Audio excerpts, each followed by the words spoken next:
Dewa Medis Terkuat. Bab 551. Pada masa dinasti Qin, pada sidang pagi, masalah yang mendesak segera dilaporkan. Laporkan. Laporkan. Yang mulia, sesuatu yang mengerikan telah terjadi. Sesuatu yang mengerikan telah terjadi. Kaisar Qin, yang duduk tinggi di aula, tidak dapat menahan perasaan bahwa wajahnya menjadi dingin, dan udara di sekitarnya turun puluhan derajat. Tanah langsung membeku. Bajingan. Apa yang kau teriakkan? Bagaimana bisa kau bersikap kasar seperti itu? Utusan itu mengembuskan kabut putih dari mulutnya dan berkata sambil meneteskan air mata. Yang mulia, sesuatu yang mengerikan telah terjadi. Istana Qin Zhao telah hancur. Apa katamu? Kaisar Qin membanting meja dan berdiri, semua pejabat sipil dan militer di istana terkejut. Bagaimana ini bisa terjadi? Istana Qin Zhao memiliki 4 raja dewa yang kuat. Bukankah ini terlalu mengerikan? Istana Qin Zhao telah hancur. Siapa yang berani bersikap begitu lancang di tanah Qin besar kita? Aku tidak tahu. Orang yang mampu menghancurkan istana Qin Zhao dengan diam-diam pasti bukan orang biasa. Wajah semua orang menjadi sangat serius. Kaisar Qin bertanya lagi. Apakah Anda tahu siapa yang melakukan ini? Untuk saat ini, hanya ada petunjuk, jadi katakan ya atau tidak. Cepat beritahu aku. Kaisar Qin sangat marah hingga dia hampir pingsan. Utusan itu gemetar ketakutan dan berbicara lagi. Dikatakan bahwa istana Qin Zhao sebelumnya telah mengadili seorang penguasa kota yang mengkhianati istana abadi Guangcheng. Dan penguasa kota ini sebenarnya memiliki hubungan dengan orang yang kuat di bumi. Bumi. Kenapa bumi lagi? Qin Huang dan yang lainnya tampak kedinginan.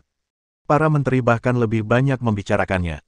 Namun pada saat itu, tiba-tiba salah satu dari mereka berdiri dan berkata, Yang mulia, karena pihak lain mampu menghancurkan istana Qin Zhao dengan begitu mudahnya, apakah itu berarti pihak lain memiliki kekuatan seperti mendiang Raja Dewa, atau bahkan Kaisar Dewa? Mustahil. Menteri lain segera berdiri untuk menentang. Ini benar-benar mustahil. Bagaimana mungkin orang sekuat itu bisa muncul di bumi? Namun, selama bertahun-tahun, banyak sekali jenius yang muncul di bumi. Selain Yang Mulia, ada juga Kaisar Sui, Kaisar Tang, Kaisar Han, dan lainnya. Bukankah semua orang ini bangkit setelah Yang Mulia? Itu tidak mungkin. Bumi kini telah memasuki zaman akhir Dharma. Energi spiritualnya lemah. Tidak mungkin untuk menumbuhkan orang kuat setingkat ini lagi. Bagaimana mungkin? Bumi adalah tanah para dewa. Sejak zaman kuno, kekuatan super yang tak terhitung jumlahnya telah dikembangkan. Sebagian besar dari mereka yang memiliki bakat luar biasa akan mengalami petualangan setelah memasuki alam semesta. Tidak mengherankan jika mereka dipromosikan ke ranah Raja Dewa atau bahkan Kaisar Dewa. Tetapi, cukup. Menteri ingin mengatakan sesuatu, tetapi Kaisar Qin mendengus dingin dan menghentikannya. Dr. King benar. Kaisar ilahi terakhir yang kuat di bumi adalah Kaisar Qing, dan sudah ratusan tahun berlalu sejak saat itu. Beberapa ratus tahun sudah cukup bagi putra takdir lainnya untuk muncul. Orang ini mungkin memang mencapai tahap akhir Raja Ilahi, atau bahkan kekuatan Kaisar Ilahi. Cahaya dingin melintas di mata Kaisar Qin. Apapun yang terjadi, karena pihak lain adalah putra takdir, sama sekali tidak mungkin untuk menghadapinya dengan mudah dalam waktu sesingkat itu. Sampaikan perintah lisanku dan segera perintahkan pangeran kedua untuk kembali ke istana untuk menghindari kecelakaan. Setelah pangeran kedua kembali ke istana, kirim seseorang untuk mencari orang itu. Aku ingin bertemu dengannya. Ya. Semua orang bergegas maju untuk melaksanakan perintah.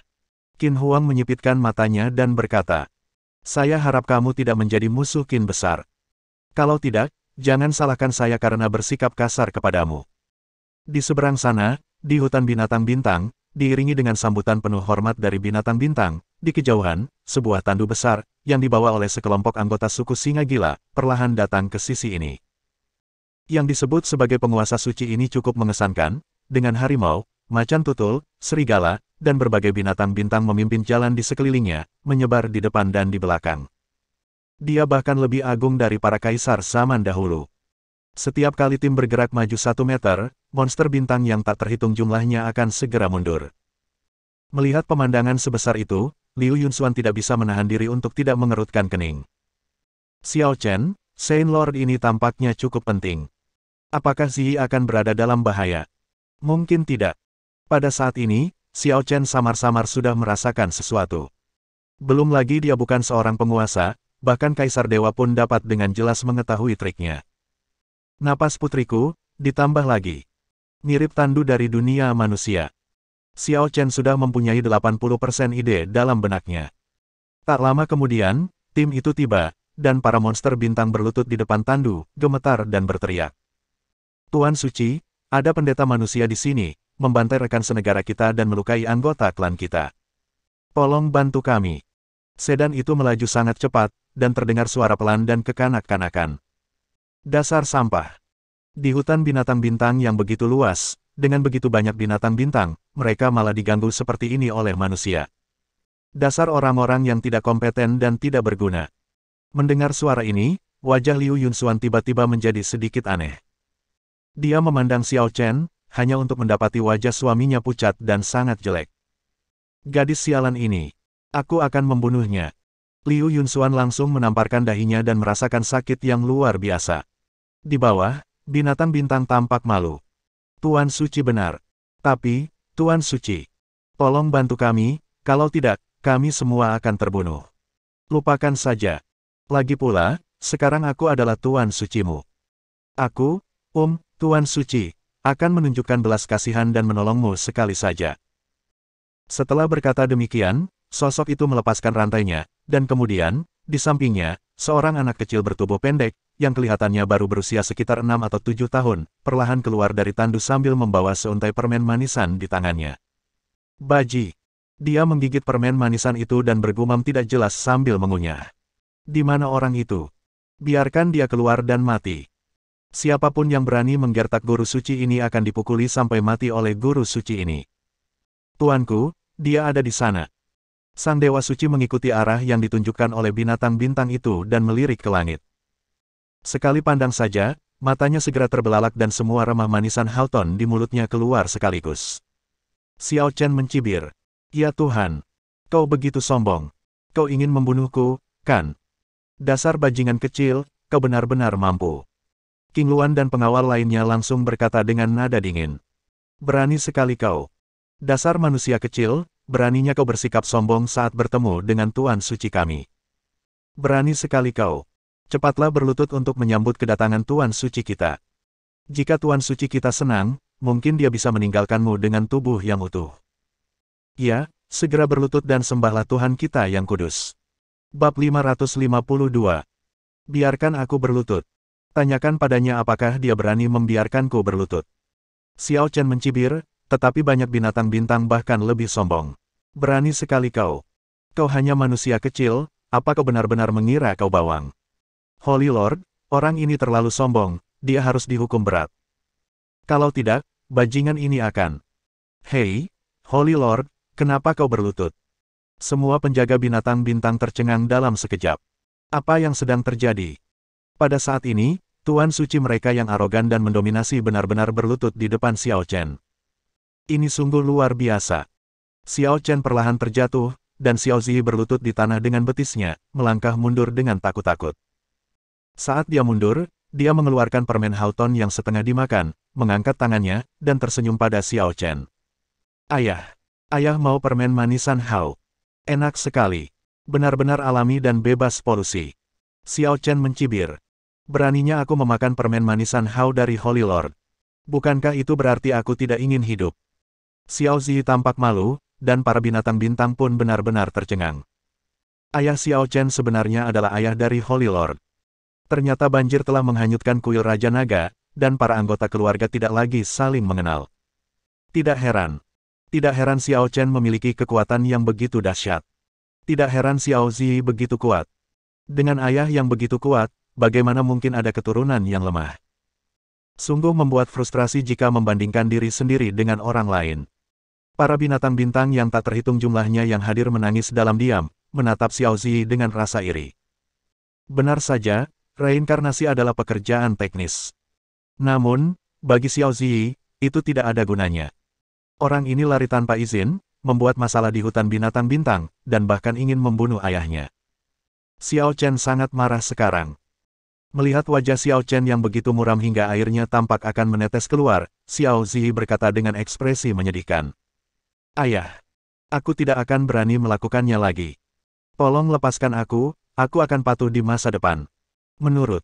Kalau kamu benar-benar penurut, kamu tidak akan melakukan hal seperti ini yang membuatku marah. Dia sekarang masih anak-anak dan tidak punya kekuatan apapun, hanya batasan-batasan yang telah aku berikan padanya. Selain pembatasan ini, tidak ada yang lain. Jika dia bertemu tuannya, dia bahkan tidak akan bisa melarikan diri. Ketika Xiao Ziyi melihat Xiao Chen tampak tidak senang, dia berbalik dan lari. Kamu mau lari kemana? Xiao Chen meraih Xiao Ziyi dalam tangannya, meletakkannya di pangkuannya, mengangkat tangannya dan menepuk pantat kecilnya dengan keras. Ah! Aku salah. Ayah, aku salah. Aku tidak berani berlarian lagi. Xiao Ziyi berteriak, namun itu sama sekali tidak berguna. Semua master di hutan binatang bintang hanya menatap Xiao Chen dan memukul pantat kecil Xiao Ziyi. Tuan Suci yang kejam dipukuli tanpa martabat oleh Xiao Chen. Pada saat ini, pandangan dunia semua binatang bintang runtuh. Setelah bertarung beberapa saat, suara Xiao Ziyi menjadi serak, dan Liu Yunxuan pun berjalan jatuh, tidak dapat menahannya lagi. Cukup. Berhenti berkelahi. Cukup. Xiao Ziyi meronta, lari dari kaki Xiao Chen, dan berlari ke pelukan ibunya. Ibu. Oh, ayah pukul aku. Liu Yunxuan merasa tertekan dan bingung apakah harus tertawa atau menangis. Kamu harus patuh di masa depan. Bagaimana mungkin kamu tidak patuh? Ketika Xiao Ziyi melihat ibunya tidak merasa kasihan padanya, dia langsung berhenti menangis. Sendirian, berbaring miring dan merajuk. Liu Yunxuan terdiam sesaat. Kepala kecil Xiao Ziyi sangat pintar, seperti orang dewasa kecil. Dia berjalan ke sisi Xiao Chen, menarik lengan bajunya, dan berkata, Xiao Chen, lupakan saja, ayo kembali ke bumi dulu. Dia masih anak-anak, jangan ganggu dia. Xiao Chen mengusap pelipisnya. Gadis ini tidak tahu betapa kuatnya dia. Selalu ada orang yang lebih baik darimu. Jika ada master tingkat tinggi di sini hari ini, dia akan terbunuh dalam hitungan menit. Liu Yunxuan mengangguk. Dia mengakuinya. Xiao Ziyi terbiasa mengikuti Xiao Chen, dan juga terbiasa dengan tirani Xiao Chen, jadi dia pikir dia tidak takut di dunia ini. Tetapi dia lupa bahwa itu hanyalah kekuatan Xiao Chen, bukan kekuatannya. Setelah terdiam sejenak, dia melihat sekelilingnya dan tiba-tiba mendapat ide. Ngomong-ngomong, Xiao Chen, bisakah kau menyembuhkan semua binatang bintang ini dan membiarkan mereka menjadi bawahan putriku? Di masa depan, mereka akan dapat melindungi keselamatan putriku. Xiao Chen meliriknya. Ini pilihan yang bagus. Memikirkan hal ini, dia datang ke Xiao Ziyi, menepuk kepala Xiao Ziyi, dan berkata, Jangan marah lagi. Selama kau berjanji tidak akan berkeliaran lagi, aku akan membantumu pulih dari luka-luka para monster bintang ini. Mulai sekarang, biarkan mereka terus mengikutimu. Bagus. Xiao Ziyi bertepuk tangan dan langsung melupakan rasa sakit di pantatnya. Xiao Chen menghela napas lega, dan tubuhnya terangkat ke udara. Dia menggunakan energi spiritualnya sendiri untuk menyebar, dan cahaya keemasan, seperti sinar matahari, bersinar ke tanah hutan binatang bintang. Dimanapun cahaya ini bersinar, binatang bintang apapun yang mendekat pada akhirnya akan disembuhkan. Bukan hanya luka yang diderita hari ini saja, luka lama yang sudah lama diderita pun sudah sembuh semua. Keterampilan medis Xiao Chen mencapai puncaknya pada saat ini. Binatang bintang yang tak terhitung jumlahnya sekali lagi ditaklukkan oleh metode Xiao Chen. Ini sungguh hebat. Tahukah Anda, jika Anda ingin membunuh orang-orang ini, Anda memerlukan 1 poin kekuatan, dan untuk mengobatinya, Anda memerlukan setidaknya 4 atau 5 poin kekuatan. Kekuatan Xiao Chen sekali lagi mendapatkan pengakuan dan rasa hormat dari semua binatang bintang. Kali ini, rasa hormatnya tulus dan sepenuh hati. Keempat binatang penjaga dan lebih dari selusin raja binatang semuanya berkumpul di samping Xiao Chen saat ini dan berlutut di depannya. Salam untuk Bapak Suci. Wajah Xiao Chen tak dapat menahan diri untuk tidak berkedut. Bapak Suci, kedengarannya seperti gelar yang sangat lama. Kelihatannya seperti kakek tua berambut putih. Dia melambaikan tangannya dan berkata, Tidak perlu bersikap sopan. Nama belakangku Xiao, jadi panggil saja aku Tuan Xiao. Lagi pula, meskipun aku menyelamatkanmu, aku tidak menyelamatkanmu dengan sia-sia. Mulai sekarang, kamu harus melayani sebagai bawahan putriku dan mengirim orang untuk melindunginya secara teratur. Ya, jangan khawatir, Tuan Xiao, kami pasti akan melindungi Tuan Suci. Xiao Chen mengangguk. Kalau begitu, kirimkan 2 orang untuk mengikutiku kembali ke bumi. Ya, Di sisi lain, bumi sekarang ditutupi oleh tumpukan awan gelap. Dongfang Senjian dan yang lainnya tidak dapat menahan perasaan bingung. Pakar mana yang datang ke sini? Saya merasa sangat kuat. Dibandingkan dengan orang-orang sebelumnya, mereka jauh lebih kuat. Di tengah suara bingung kerumunan, armada besar kapal perang Lingwu perlahan turun dari langit. Bersambung.